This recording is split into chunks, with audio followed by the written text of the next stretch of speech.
What's up everybody, once again my name is Matt and welcome back to Let's Play The Legend of Zelda, the Minish Cap. In the last episode, Princess Zelda took us out on a date to the Picori Festival and then she was violently turned to stone by the evil sorcerer Vati.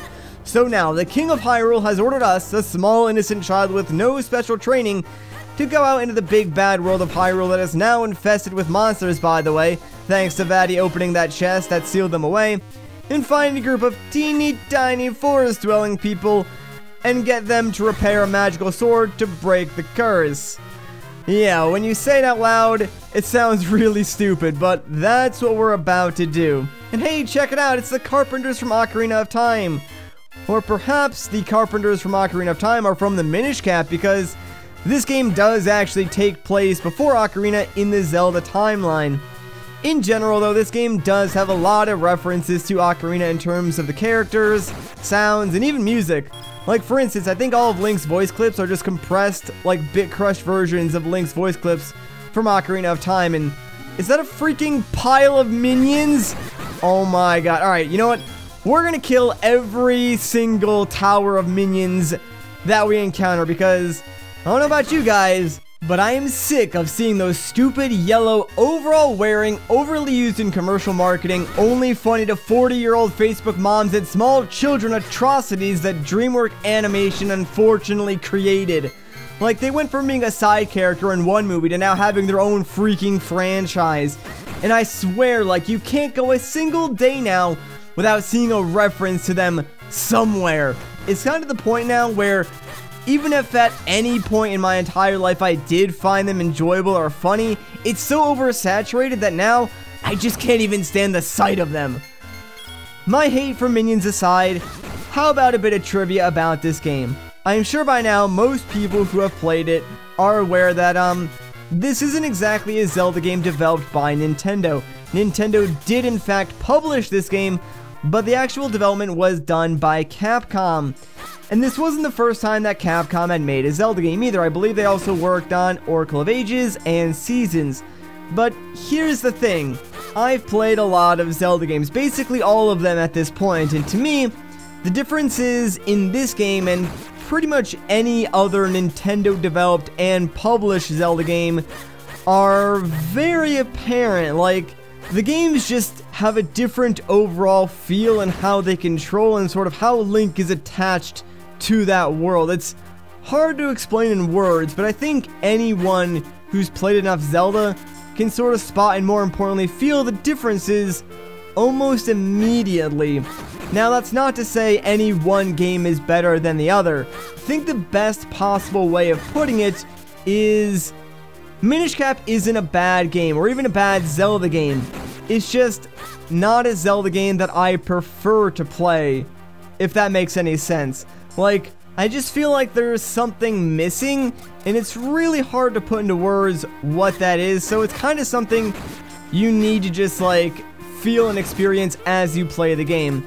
Anyways, help! Help me! What the heck is going on? Got him! Ouch! Won't somebody stop them?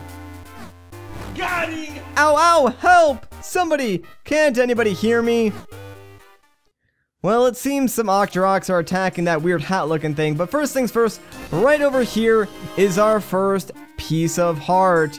Yeah, they're pretty easy to spot in this game, considering a lot of them can be found on those pedestals. I believe there are 46 in total in this game. Shouldn't really be that hard to track down since the overworld is not that big. Now that we got that piece of heart though, what do you say we go back and rescue that weird hat-looking thing? Because as you can see, Link's head is sort of missing something, and I think this might be the missing link. Hey kid, you there? Got him! Ow! Hey, don't just stand there, do something! Got him! Ow! What's wrong with you? Do you like watching me take this abuse? I mean, yeah, kinda. Help me! Alright, oh, hey, now they're attacking me. Alright, now you just made this personal, kid. And that was it. Phew, well done. That was close. Not that I couldn't handle them myself. Yeah, you couldn't. But that's besides the point. What in the world is a lone child doing so deep in the woods? Oh, you know, just on a quest from the king. Oh, I see! The Picori, you say? And Vatty? Vatty's cursed someone. What? A sacred blade? Is that so? I see, I see. You know, you and I have quite a lot in common. You see, I too am on a quest to break a curse of Vatty's. And you say that reforging the sacred blade can break his curse, eh? Well, then you have found yourself a companion, my boy. My name is Ezlo. It's a pleasure to make your acquaintance. Alright, well I guess Ezlo is now our companion for this game. Wait, I say! You walk so quickly, too quickly in fact. Can't you go any slower? Surely you've noticed that I have no legs. Heh, now my problem. Boy, take a good look at me. Do you really think I can walk that fast? Come on, man, just try and keep up. Arrgh! If it isn't one thing, it's another. You are a troublesome boy. There, now you can't possibly leave me behind. My, it's quite comfortable up here. More comfortable than it looks, surely. And much easier on me. Hey, quit squirming. Can't you sit still? See? There. Yes, that's it. Much better. Now I suppose a boy like you still has much to learn about the world. If ever you need my insight, press select. I'll be happy to help. Ah, such a hopeless child. Who you callin' hopeless, man? You're the one sitting on top of my head now. So hey, we got our green hat. And Link's sprite looks a lot better with it, although I will miss my messy bedhead. Hold on for a moment, my boy. We've stumbled across something important. The world of the Minish is very small. You're far too big to meet them now. Eh? Who are the Minish? Ah, yes, silly me, allow me to explain. You humans call them Picori, but they refer to themselves as the Minish. Strange how in the world of humans only this forest has kept that name. Anyhow, deep in the forest they built a tiny village where many now live. But if we're to enter the village, we have to make you a touch smaller first. Look at that. At first glance it appears to be a mere stump, yes? No, that stump is a portal used by people long ago to adjust their size. Really? With my help you can use it to shrink down to Minish size. Just stand on the stump and press R to shrink. To return to normal, stand next to the stump and press R. Get me up there and we'll give it a try. Alright then, sure, so let's shrink down.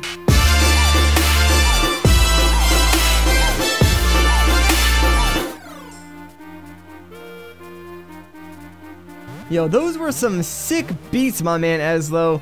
Who knew that listening to such fat beats would actually turn us small? Welcome to the world through the eyes of the Minish. Now aren't you glad you saved me? No need to thank me though. Portals that reduce your size are all around in different shapes and sizes. If you want to return to normal, stand next to a portal and press R. But there's one thing you must know, being Minish size is full of dangers. Mere puddles at your normal size are bottomless swamps to the Minish. And as your companion, if anything bad happens to you, it happens to me too. So proceed with caution, my lad. If not for your sake, then for my own. Man, Ezlo, you kinda talk too much, man. But yeah, now we are the size of approximately 3 pixels. That's it. At least they are nice enough to give us that little like icon indicator to show us which direction we're facing and where exactly we are, because if we were playing this on a Game Boy, it would be kinda hard to like see exactly what we're doing. But the game does shift perspective every now and again, so now we're sort of back to normal perspective, but obviously things are much larger. Like for instance, that acorn and these leaves are massive. It is kind of cool how the game does handle perspective like that. Anyways, we made it to Minish Village. Here we are. It appears we have found the Minish Village. Uh-oh. We're getting attacked by a bunch of Santa's elves! Pico, Picori. What is happening here? What are you guys saying?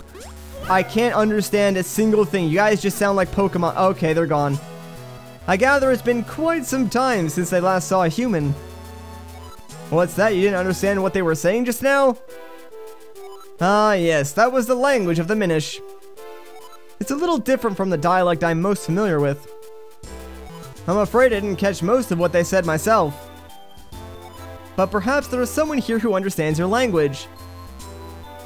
We should look around. Man, Ezlo, what good are you? You can't even translate the language of the Minish for me. Jeez.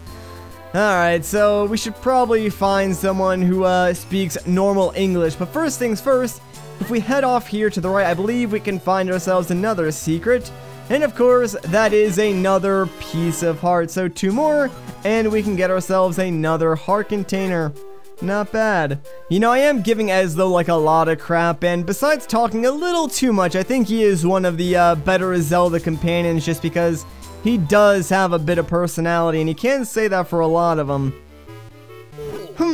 I've never seen an outfit like that before. Are you a human? Oh my, it's been quite some time since any human came here. My name is Festari. I watch the abbey as well as the shrine to the north. You seem to be having some trouble with our language, don't you? You could use a jabbernut. It will allow you to understand our tongue. You should be able to find one in the barrel house just south of here. Well, alright then, so yeah, let's go and find that barrel house and eat that magical nut. That way we can understand what the heck these Minish people are talking about, baby. And yeah, the barrel house, pretty easy to find. But now, we have our first Zelda puzzle! Congratulations, we did it. Alright, so here's the jabbernut. Let's check it out. Oh, Link!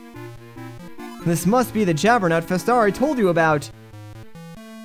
Well, you'd better eat it if you plan on making any progress at all. True that, man. So there we go, we ate the jabbernut. Did we? Because I'm holding it right in my hand. Now you can understand the language of the Minish. Alright, game. Sure, I'll take your word for it. Let's try it out by talking to this guy. So, you've eaten the jabbernut and now you can understand us. The elders said that humans can no longer see us as they once could. It's amazing that you can see us. Yeah, I suppose it is pretty amazing, isn't it? I'm a pretty amazing guy. Alright, so now that we can actually understand the Minish, you'll notice that a lot more of them are going to be out and about here in Minish Village. We're not going to bother talking to any of them or even going back to Festari. Instead, we're going to skip all that and go directly to the Elder's place. That way we can sort of get acquainted and figure out where we need to go. Oh, you speak our language! It's been quite a while since we've heard outsiders speak our tongue. We have little to offer you in these woods, but please enjoy your stay. Thank you for your offer, but we have no time to relax. My name is Ezlo. This child is Link. Who said you could talk? We need to break a curse that has been cast on the princes of Hyrule. To do so, we need to reforge the broken Picori blade. Ah yes, and you've come here now, hoping to have the blade reforged. Well if that's what you're after, you'll need 4 mystic elements. Of course. These elements are the crystalline forms of the energies of this world. Only by infusing the blade with these energies can a new blade be reforged.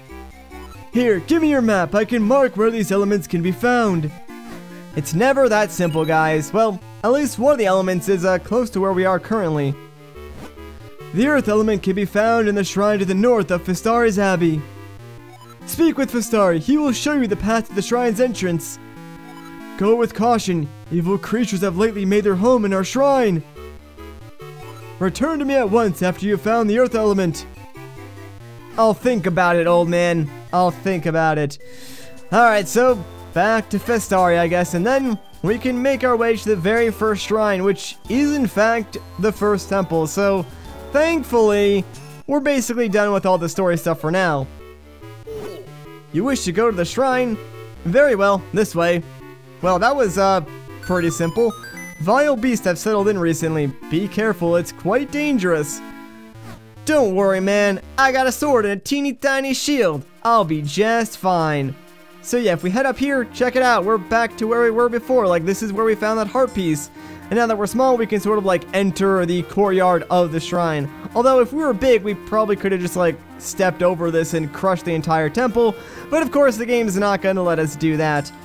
Anyways, directly in front of us is the entrance to the first shrine. I think that's actually a good place to end off this video. So if you guys enjoyed this part, a like rating would be greatly appreciated. If you want to see more, consider subscribing. But once again, guys, my name is Matt.